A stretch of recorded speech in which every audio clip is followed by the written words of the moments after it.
Deep means profound or wise. It's usually used to refer to something that seems like a revealing truth, a fact that applies to or explains much of life.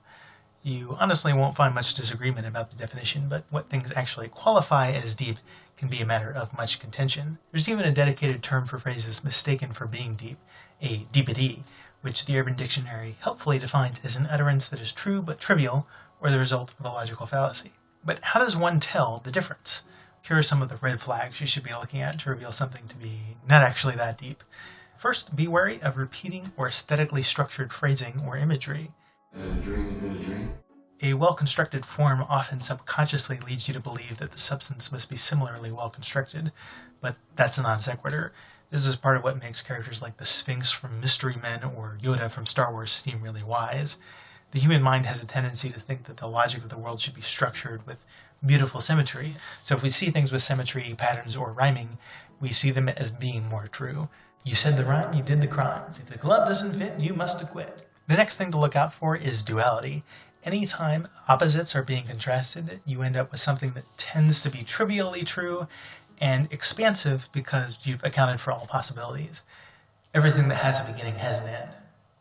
Well, that's not true. Some things, like potentially the universe, have a beginning and then extend infinitely without ever having an end.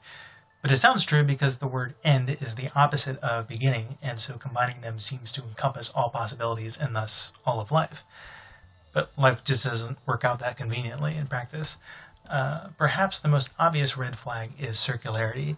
Here we're explicitly invoking logical fallacy to make a statement that's true by definition and thus meaningless. My favorite example of this is the stupendously popular "the meaning of life is to give life meaning," sometimes rendered as "the purpose of life is to live a life of purpose." Notice that this also has the first red flag of an aesthetic symmetrical form or mirroring the two key words meaning life to life meaning, but the phrase literally translates to the process of defining the meaning of life is the definition of the meaning of life.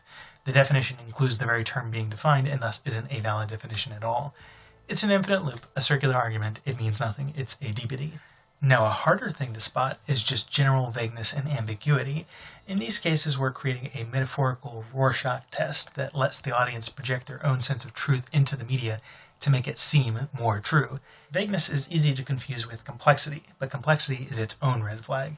Making phrases or visual media unnecessarily complex and detailed forces the audience to spend a lot of mental effort trying to analyze them, which subconsciously makes them seem more true or sophisticated. That's because common wisdom tells us that good things take time. Complexity implies the author expended a lot of effort to produce the work, and our needing more effort to understand something can imply that it's something worth learning. Design amazing, it takes 1 minute to solve. Whose subconscious are we going into exactly? There will be enough time down there. As soon as the music ends, you blow up the hospital, and we all ride the kick back up the layers. This design is elaborate. In reality, there's not much connection between how complicated something seems and how true it is. And it's often surprisingly easy to produce things that seem really complex. So the fact that something looks like it took a lot of effort to create means very little.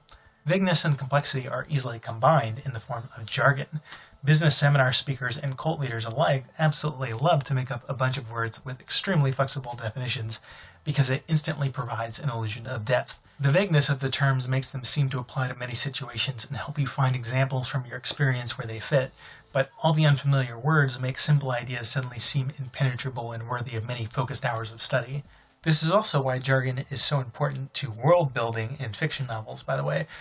Jargon is really effective in giving an illusion of depth and enhancing efforts at world building. Kick. You're the architect. Limbo? Total distraction. Inception.